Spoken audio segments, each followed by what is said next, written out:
আসসালামু আলাইকুম ভিউয়ার্স, কেমন আছেন? আলহামদুলিল্লাহ আমি ভালো আছি, আশা করি আপনারাও ভালো আছেন।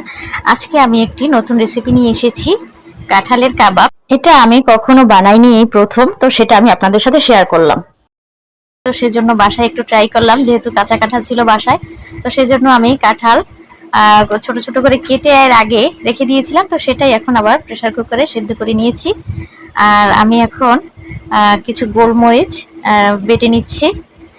এটা কাবাবে সাধারণত গোলমরিচ দিলে ভালো লাগে কাবাবটা খেতে, তো সেজন্য এটা একটু মিহিন করে বেটে নিচ্ছি। আর আমি কিছু গরম মশলাও দিব, আসলে এটা খুব পুষ্টিকর একটা খাবার। কাঁঠাল, পাকা কাঁঠাল অনেকে পছন্দ করে না, তবে যারা এটা না পছন্দ করে তারা কাঁচা কাঁঠালের এভাবে রেসিপি বানিয়ে খেতে পারে। তো আমি এখন দারচিনি আর 4টা এলাচ আর 2টো শুকনো মরিচ সেটাও বেটে নেব, যেহেতু আমার ঘরে কাবাব মশলা ছিল না, তো আমি এগুলো ব্যবহার করব। তো আমার এটা প্রায় বাটা হয়ে গেছে। এখন আমার কাঁঠালগুলো সেদ্ধ হয়ে গেছে।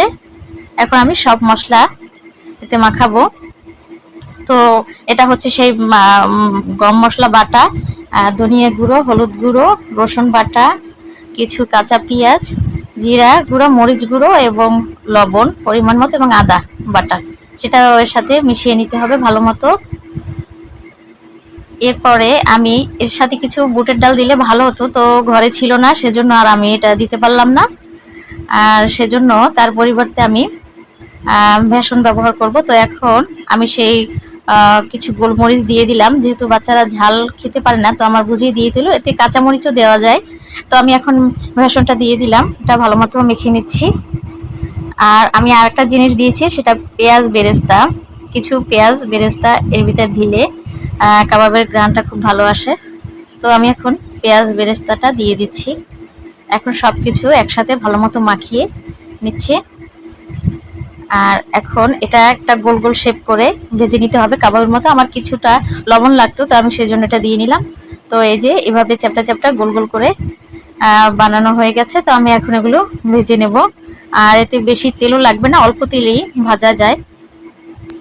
এভাবে বার্গারটাও বানানো যায়, বাচ্চারা বার্গার খেতে পছন্দ করে, তো এইভাবে যদি আমরা বাসায় বানিয়ে দেই তো ওরা খেতে পারে। আর স্বাস্থ্যের জন্য প্রতিদিন ভাজলে খুব ভালো হয়। তো এটা এক পাশ ভাজা হলে আমি আর এক পাশ ভেজে নিচ্ছি। আপনারা এটা বাসায় ট্রাই করবেন।